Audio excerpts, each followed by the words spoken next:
Well, good morning, Lakeshore. How's everybody doing today? It's good to see you guys. Thanks. Got a golf clap. That's great. It's a good morning. Well, hey, it's so good to see you guys. I hope you all had a fantastic Christmas, being able to spend with family, kind of get away a little bit. My family and I, we went down to the Poconos. That was something. No, it was good. It was our first Christmas without my dad, and so it was, we wanted to meet in a neutral place. And it's just always funny because I say to my mom, there's only there's just a couple things that go bad after about 3 days: fish and company. and you kind of see everybody's idiosyncrasies, but no, it was really good. But it was hard, hard in a lot of different ways. Hard because we're missing Dad. Hard because, I don't know, if you really want to get to know somebody, live with them for a few days. And you're just like, oh. But it really got me reflecting on different things. It got me thinking about a lot of different things and realizing I got to change my thinking on some stuff. On things that I have taken for granted, things that I have just assumed, like spending time with family and being there when need be. And, we're moving into New Year's. And every year we go through the same thing. New Year's comes, and then all these resolutions that follow. And I think listen, don't lie, we're in church.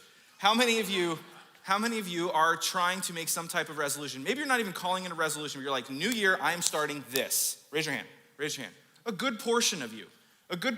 In fact, every year these companies do these studies on New Year's resolutions and how many people are going to do that. And they say of the American population, approximately 60% are going to make a New Year's resolution for 2026. Myself included. Like I said, I want to start changing some of the things that we're doing as a family, just putting the things that are important out there. But what's interesting is that 60% do, but 40% do not, which kind of tells you something. It's a fairly even split. But of those resolvers, of that 60%, it says approximately only anywhere from 30 to 40% are actually going to follow through with it. And most people won't make it through this first couple weeks. They'll just drop off and for whatever reason. But they say usually it's because of two things. The goal is way too ambitious. That, you could probably get there, but you can't just jump off and start. Or usually we find lack of planning. And it's the same challenge that we run into every single year. How do you make these intentional changes and have them last? How do you make a change in your life and then keep that change? How do you do that? And that's why we're starting this new series. We just thought it was appropriate as we're going into the new year, kind of lead us into the first few weeks of the new year of make the change, keep the change. Well, we want to address that very problem. How do you make a change in your life, a meaningful change, a God-given change, and have it last? Have it keep going, have it actually change you. We're going to talk about things like today, we're going to talk about our thinking, and how we have to change our thinking in a lot of different ways. We're going to talk about surrendering. We're going to talk about getting around the right people to help keep those changes.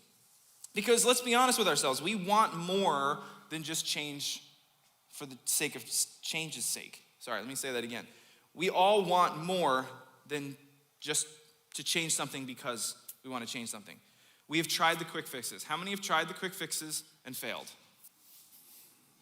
They don't work. If they worked, everybody would be doing them. How many of you tried to make the change on sheer willpower? You were going to will yourself through this. Lasted about a day, right? Or maybe you've tried the goals, you've tried the resolutions, you've tried all of those things, but no, we want change that lasts. That's what this series is all about. We want change that is meaningful. That's what this series is about. And that's where we're starting today, because we have to, before we can change anything in our lives, you have to think about the change, right? We have to change the way that we think about it. Before we can make any external behavioral change, you have to change the way that you approach it, the way that you think. We have to change our mind. And I don't mean something arbitrary, like I'm gonna give you 4 steps, and if you follow these 4 steps and anything you decide, you will be successful at. That is not what this is. What this is about making meaningful, biblical changes in our lives. It's not a magic formula. So what I want to do today is we're going to spend our time in a very short passage of scripture. Some of you may be familiar with it. It's one of those scriptures that is very famous. You can go to Hobby Lobby and buy a sign with it on it. Maybe you've heard it before. Maybe you've even heard sermons on it before. But we're going to talk about this passage from Romans 12. The Apostle Paul is writing. Now, in the book of Romans, Paul is writing to the Roman church, the Christians in Rome. And for 11 chapters, he has spent, I can't get into everything. I mean, there are so many works that are done on this, but he has spent this whole time in 11 chapters talking about our sin, talking about God's grace, talking about the cross, salvation, justification, adoption, new life in Christ. All of these different things, he's talking about all of them. And he sums it up into one word called mercy. Talking about God's mercy.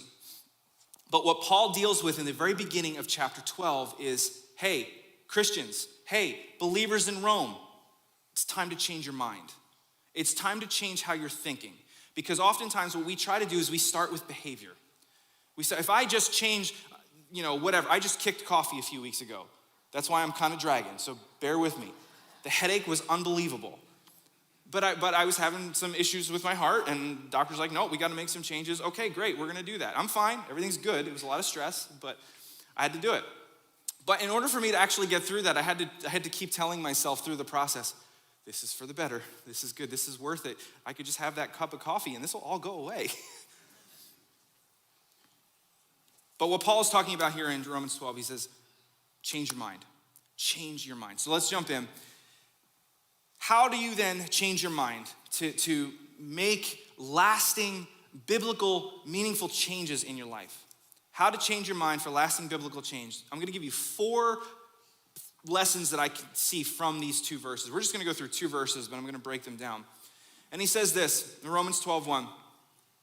Therefore, I urge you, brethren, by the mercies of God, to present your bodies as a living and holy sacrifice, acceptable to God, which is your spiritual service of worship. The first lesson that I see here is that you have to decide to respond. You have to decide to respond. And I'm going to make this very specific, and I want you to write this in your margins in a second. Let me break this down. Paul begins this whole chapter with the word therefore. And anytime the word therefore shows up, you have to ask the question, what's it there for? See what I did there? But you seriously have to think of, okay, if the word therefore shows up, it usually means something. And what it is here specifically is that Paul is pointing back. He's pointing back to everything that he just spent 11 chapters talking about before he can move forward. He says, therefore, I urge you, because of everything we talked about, of sin, salvation, the cross, justification, adoption, all of these different things. These are the mercies of God. Because of all that, I urge you, brethren, I urge you, in light of all that, I urge you. The word urge is parakaleo in the original Greek. And what that means, it means to call alongside, to plead, or to beg earnestly. Paul isn't commanding this with a clenched fist, saying you have to, no, he's pleading. He's pleading with an open heart. Look at what the verse says. He says, therefore, I urge you, brethren, because of all of this, I urge you, brothers and sisters, by the mercies of God. There it is. Because of everything that we just talked about, I am urging you, by the mercies of God, to do something. To present your bodies as a living and holy sacrifice. And I want to break this down a little bit because this is really important for us to understand. When he says present, the big fancy theological study, term is this. All these words and verbs have tenses. This is an aorist tense. All that means is it is a singular, intentional action. There is a decision made here. He says, present your bodies. This is a decision point. This isn't an ongoing thing. This is a right here and now. Present your bodies. When he says that, it means to be nearer in the presence of God. And what he's doing here, he says, present your bodies as what? A living and holy sacrifice. Referring back to what the Old Testament was talking about, what it taught as far as Old Testament sacrifices, what would happen is that they would bring an offering to the altar. And sometimes it was an animal, and they would kill that animal in a very specific way, and that would be pleasing to God as a sacrifice. He says, but present your bodies as a living and holy sacrifice. He makes a change here. He says it differently. Because what the offering represented, especially for the blood offering, was the totality of a life. The totality of a life, a totality of a being. And Paul says, you're not called to be a dead sacrifice. If you're a believer in Jesus Christ, present your bodies as a living and holy sacrifice. Not a dead sacrifice. Not one that is going to be cut upon the altar. but a living one, a holy one. It literally means a sacrifice, an offering that is alive and dedicated, alive and consecrated, alive and set apart for something, not dead.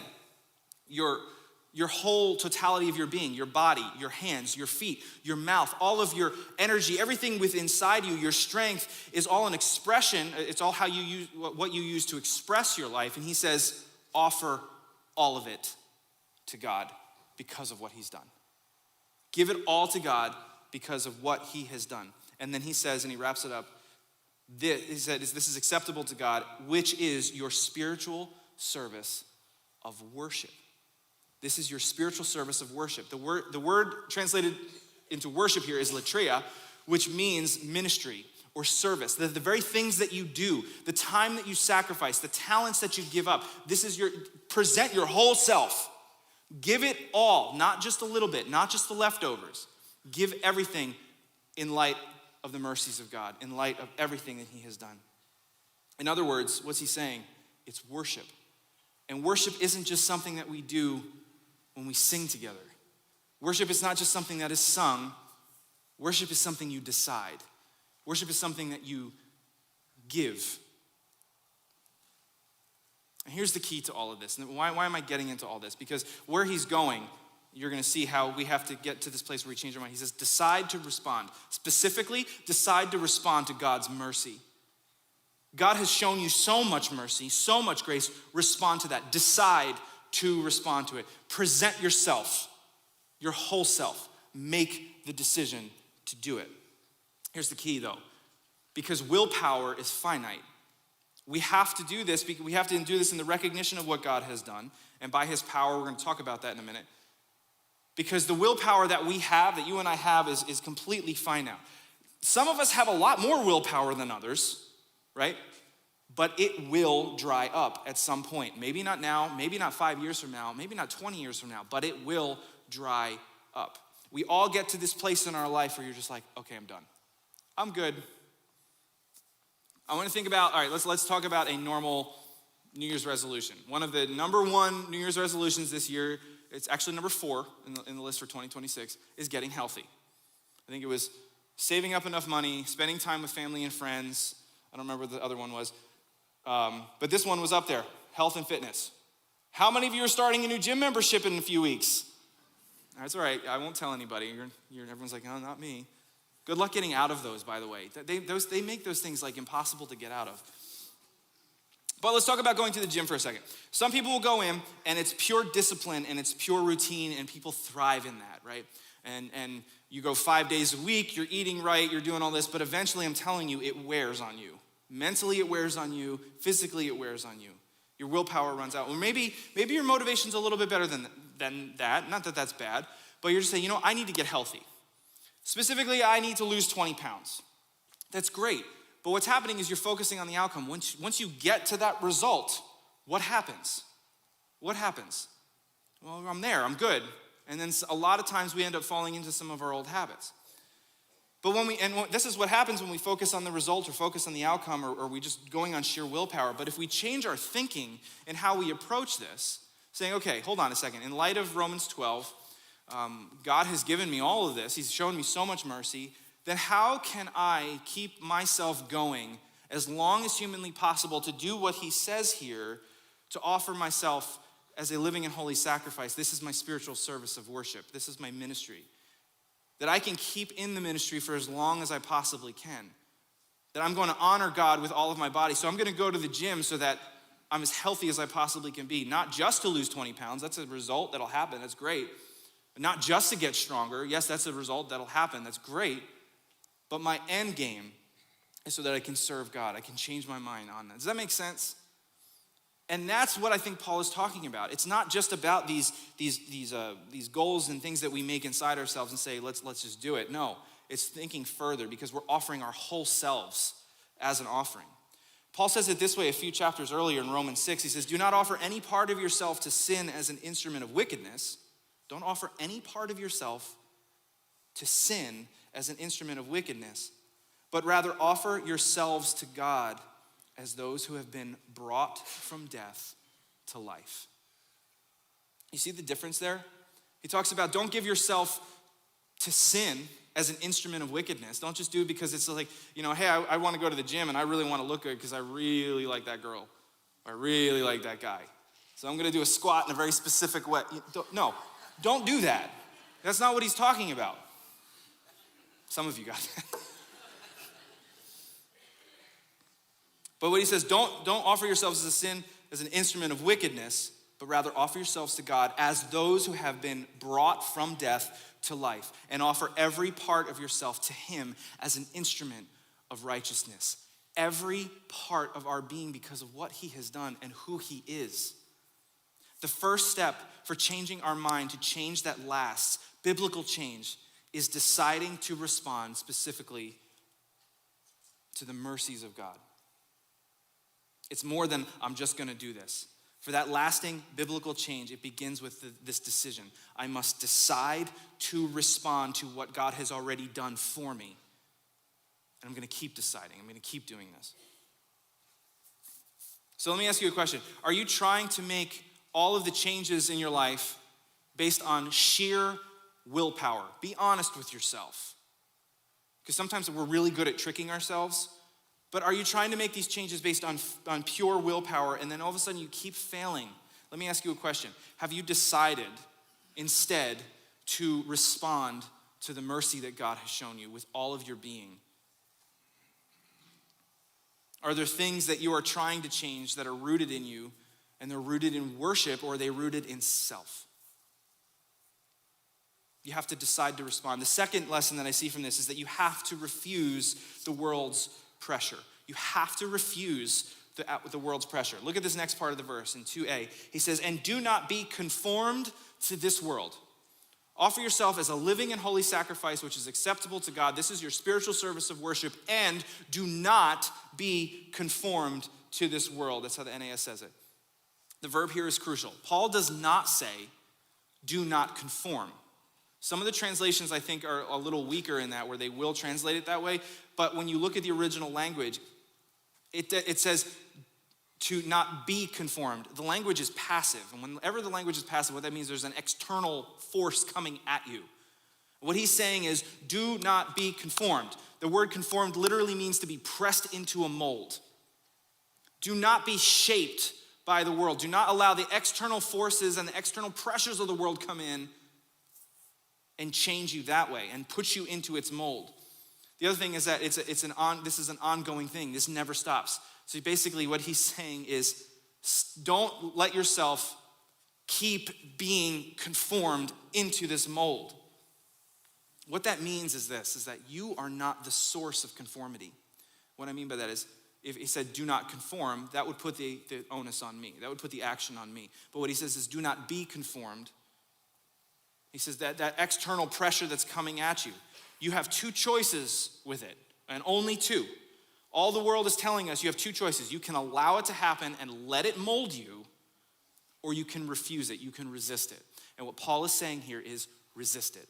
Don't be conformed to what this world is trying to mold you into. Paul is calling us to refuse the pressure. So I don't know if this, I grew up in South Jersey. I don't know if this was actually up in New York, and maybe it still is, and forgive me if it is. There was a program in our schools called DARE. Did you guys have that up here? Okay, all right, good. So DARE, when I was a kid, we didn't know what it was, and it was just, DARE is this acronym across, and all of a sudden the cops would show up, and we're like, oh man, we're in trouble. Well, what it was drug awareness, resistance, education. And so these police officers and first responders would often come into the school, and they would give these presentations, and we'd have these assemblies, or they'd come into the classroom, and you're all like really freaked out because they're all in their uniform, and they got a Glock right on their hip, and you're like, and I'm 11 years old trying to figure out what's going on. But the whole point of this program is what? Drug awareness. I remember as a kid, there was a commercial on TV, and there was this kid, they were frying eggs. And they're like, this is your brain. This is your brain on drugs. Or say no to drugs. Oh, are you a chicken? I'm not a chicken, you're a turkey.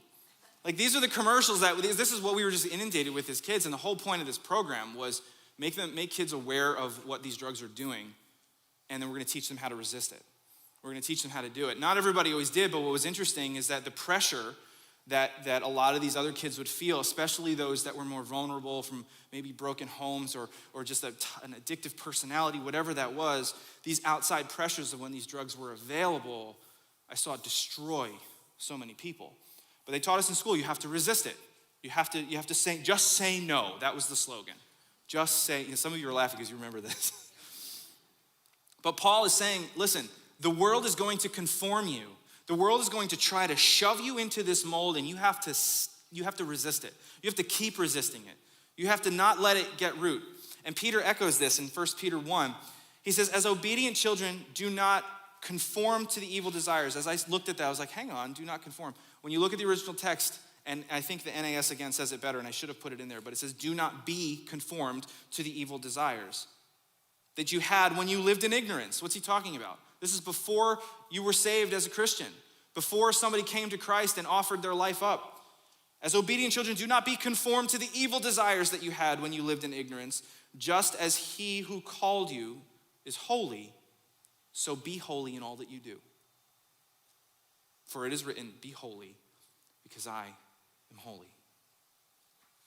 Do not be conformed. Do not allow the world to just force you and pressure you into this mold. Because the world is very loud, and the world, I'll tell you what, especially now, it's really good at what it does. Really good at what it does. My son and I were just having a conversation about what marketers are doing, even on YouTube. It's incredible. And how many times I have done it, where I'm on Instagram, and then this ad shows up, and then click, I bought it. And it's like, oh my goodness, but the world is so good at what it does. It says, you need to look a certain way. If you don't look a certain way, then maybe there's something wrong with you. Or you really want these things. These things are going to make your life so much better, when really it just goes into storage the second you get it.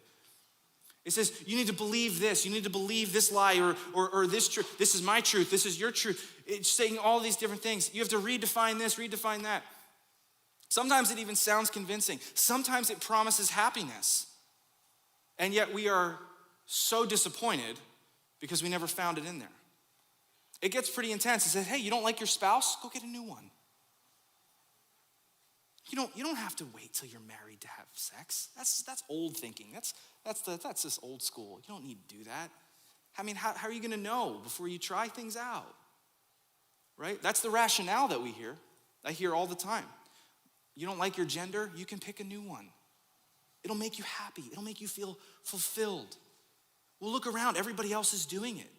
You might even have family that is there. Well, if they're doing it. But all this is this pressure, this constant pressure of saying, I'm going to put you into this mold. Paul's saying, resist it. Do not be conformed to this world. And he said that earlier in 1 Peter 1, what Peter has said is that we're to be holy. That's why we're holy. We're different. We're unique. We're distinct. If you've placed your faith in the person of Jesus Christ, who has forgiven all of your sins, you're unique. You're different. You're not part of that mold because you are dedicated. Now, this is the hard part. This is just as hard for me to say, and I think you'll understand where I'm coming from. It's a lot easier to be conformed. Sometimes it's just a lot easier just to stop fighting the tide and go with it. Let me ask you, are you giving in to, maybe it's something in your life, are you just giving in to the pressure? Maybe it's about how you're raising your kids. There's all these new techniques out there. And it's like, okay, we'll just do away with thousands of years of parenting before that. How you're raising your kids, how you're spending your money. Maybe it's how you speak around certain individuals, certain people. Or are you willing to resist from being conformed? Because that you know God is doing something greater. If you want lasting change, you have to change your mind. And in order to change your mind, the first thing that you have to do is decide to respond to God's mercy because of what he's shown you. The second thing that you have to do is refuse the pressure that the world is constantly putting on you.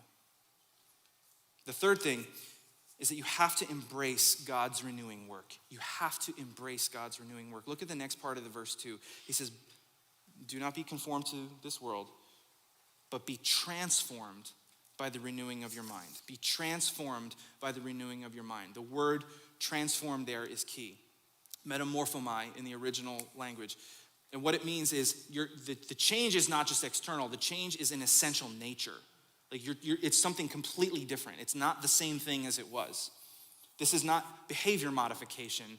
This is heart surgery, heart transplant. This is changing the very thing inside of you. And again, it's passive. Just like you're not the source of conformity, because it's external pressures, neither are you the source of the change when that transformation takes place. You have to embrace it, because God is ultimately that source who is doing that. But the verb here is also what's called an imperative verb. And what that means is, this is a command. Paul's saying, you must do this. Embrace the fact that God is changing you. Be transformed by the renewing of your mind. The renewing of your mind, it literally means to uncover your understanding, to unveil your understanding. What God is doing, because of the mercies that he has shown you, because you have been refusing the pressures of the world, what God is doing when he is transforming you, he's changing how you see reality. And I don't mean like this weird thing like you're in this other dimension. I'm not talking about that. But what I mean is the very things that used to put pressure on you maybe don't. Or you're thinking differently about something because he's changing your perspective. He's changing your understanding in light of all of his mercies and grace and all of the things that he continues to do in your life. Why does this matter so much? Because fundamentally, thinking influences and changes behavior. If you can't get the thinking right, the behavior will not follow. Or maybe you'll try to just jump to behavior and you keep failing because of that.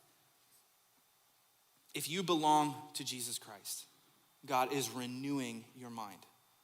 He's transforming it into something new. So let me ask you, will you lean into that renewal? Will you lean into this transformation, or will you resist it? Pastor Vince teaches us this on staff, and I absolutely love this. This is the ABCs of leadership, is that A is attitude. Attitude is what you bring to the table, the very thing that we think about and how we approach it, which leads to behavior, the B, and our physical expression, our actions, which will ultimately lead to culture. When a large group of people have the right attitude, they start acting in a very specific way, it creates a culture of what we're doing. The attitude always precedes the behavior. My thinking always precedes the external behavior. Ephesians 4, Paul said it this way. He says, you were taught with regard to your former way of life, how you were before you were forgiven. You were taught, put off your old self, which is being corrupted by deceitful desires. The things that you want is deceitful. He says, but to be made new in the attitude of your what? Minds. You're being made new in the attitude of your minds. So put on your new self, created to be like God in true righteousness and holiness.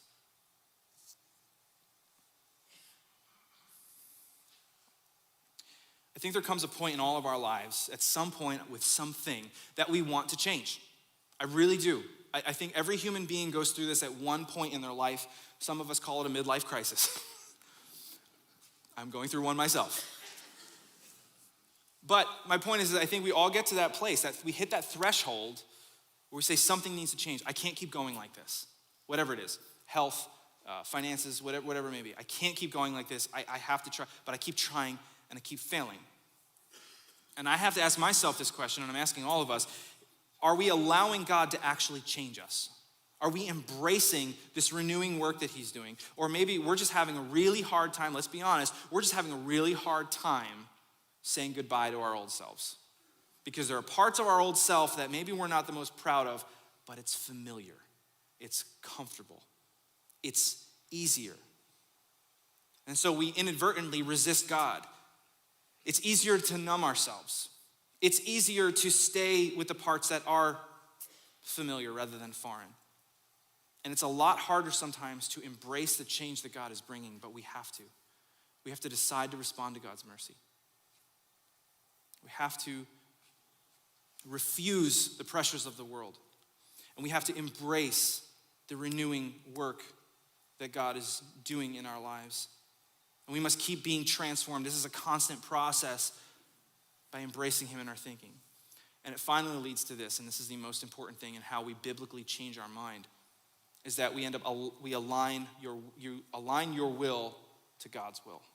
You align your will to God's will. Look what he says in the last part of the verse. So that you may prove what the will of God is, that which is good and acceptable and perfect. He says, do not be conformed to this world, but be transformed by the renewing of your mind, so that, in doing those things, so that you may prove what the will of God is, that which is good and acceptable and perfect. The word prove there means to prove by testing. Examine it. Try it out. Get real close. And what's going to happen is you're going to consider it worthwhile. That's what that word means, prove. Examine this thing. You're going to consider it worthwhile. We want lots of things in our lives. Lots of things in our lives. But the problem is oftentimes we want those things in the way that we want them. We want them in a very specific manner. But something happens to us when we allow God to start changing our thinking. If we refuse the pressures of the world, we allow God to start changing our thinking, our mind, and we realize that God's will is better than our will. We realize that God's will, what he desires, is that which is good. It's pleasing to him. It's completely true. That breaks my heart so many times when I've talked to so many people and they're just like, well, you know, yes, I believe in Jesus. Yes, I believe in the Bible. I don't like this part though. I think God got it wrong on this part. You know, when it comes to all different kinds of things, marriage, whatever. It's like you can't pick and choose. Because what ends up happening is when your mind starts to change, because you're allowing God to do that, you see that his will, what he desires, is good and it's pleasing to him and it's completely true. And then what happens is when we realize that, the very thing that we want changes. It goes from I'm going to the gym to get real big and bulky and I'm going to have 700 grams of protein every day and blah, blah, blah, blah, blah, blah. And the reason I'm not making fun of you guys who do that. I did it. Personally, I couldn't do it. I couldn't keep it up. But it goes from that to saying, God, I'm going to present my whole body and I'm going to try to stay as healthy as I can so that I can serve you as long as I can until you decide to take me home. When he changes our thinking, the thing that we want tends to change. I think what happens is we'll wander through this life. Things get hard. Things get complicated. They get exhausting, emotional. They get scary. And we don't like where we are. We don't like their circumstances. And we end up doing this. And maybe you've done this. We cry out and say, God, what do you want from me? God, what's your will for my life? We start asking these kinds of questions. There was this point in my life, probably about 10 years ago, I had gotten so beaten down by life. You know, financially, we were going through a hard time. My kids, all these different things, my marriage, all of these really difficult things all converging at once. And I know we've all walked through that at some. We had this punching bag down in the basement. So I went down there and just unloaded on this thing. Forgot to put the gloves on. That was stupid. And the pain that happened afterwards, and it was just, I did this for an hour to the point where I couldn't even stand anymore. Because it just felt like so much was coming at us and there was nothing we can do about it. And I'm just like, what do you want from me? I felt like Jacob wrestling the angel. And I'm like, well, this is going nowhere. I'm going to freaking throw out my hip and then great. That's going to be great. That's what happened in the Bible. Anyway, so I go through this whole thing and I'm just so broken down because life was hard and complicated and scary and I wasn't allowing God to change me. And it wasn't until like a day later that I realized, wait a second. God had been bringing me through stuff to start drawing things out, saying, hey, this is the stuff we got to deal with. And I wasn't willing to do it. And we often get to this place, and the reason we're there is because what we're trying to do, we won't admit it, but what we're trying to do is we're trying to merge our will and our plans with God's will. We're trying to take the two and we try to put them together and we can't figure out why they don't work. And then our prayers change. You're like, God, bless my plan here. How many times have you prayed that? God, this is what I'm doing. You're going to be proud of it. Just help me out here. Come on, you're going to love my plan. And we get frustrated. How many of you are familiar with what's called a Penrose triangle? Or sometimes it's called the impossible triangle. I have an image of it here we're going to pull up. This thing, look at it closely. I'll get out of the way here. This thing cannot exist. In real life, this thing cannot exist because it's an optical illusion.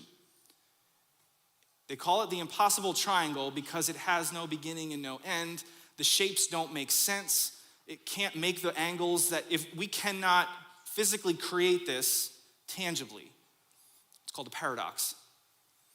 That it looks coherent, but the closer you look, you realize it cannot exist. This is fundamentally, I think, what happens when we try to merge our will and our plans with God's will and God's plan. We create a paradox, and we get frustrated. And we can't figure out why things are going the way that they're going. Because we're trying to rationalize, and we're trying to say, God, this is my plan, this is my will, it's good, you'll like it, bless it. But it's a paradox. It cannot exist. It looks coherent, but it's not. And what happens is we try to align God's will with ours. We end up confused. We end up discouraged. We end up finding ourselves in the middle of a paradox. But when we flip that, when we change it, and we align our will to what he's already doing, our will to what God is doing, then we prove that his will is good and it's pleasing to him and that it's perfect and that it does exist. Because when he changes our thinking, he changes our desires. The psalmist said it this way in Psalm 37, "Take delight in the Lord, and he will give you the desires of your heart." That verse does not mean he's going to give you everything that was on your Christmas list or everything that you could ever hope and dream for. No, what it means is your desires will be the same thing that he desires, and he will fulfill that. Not by giving us everything we want, but changing the very thing that we want. So are you stuck in this cycle of trying to merge your own plans and your own will with God's will? And you're frustrated and you can't figure out why things aren't going the way you think they should go. You're saying, God, I believe in you, but I believe in me too. I like this path that I've forged, this life that I have created. Can't you just bless it and can we just move on? Now, I'm being, a little crass with it intentionally. I know we won't say it that way. But oftentimes what's happening is we're finding ourselves in this paradox. So how can you get to lasting change? Fundamentally, how can you get to allowing this change to stick? Letting God transform the way that you think will fundamentally change what you want. When we allow God to change the way that we think, it will change the very thing that we want. If we don't allow God to change our minds, we will continue to be frustrated by the outcome. We have to change our mind, but we have to allow God to be the one to do it.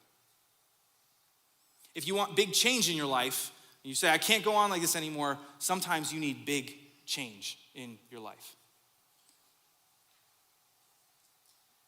The only way to see that lasting change that keeps, the change that sticks, is by doing what I think Paul maps out in Romans 12, 1 and 2. He says, decide to respond to God's mercy. Keep refusing the pressures of the world and keep embracing God's renewing work in your life.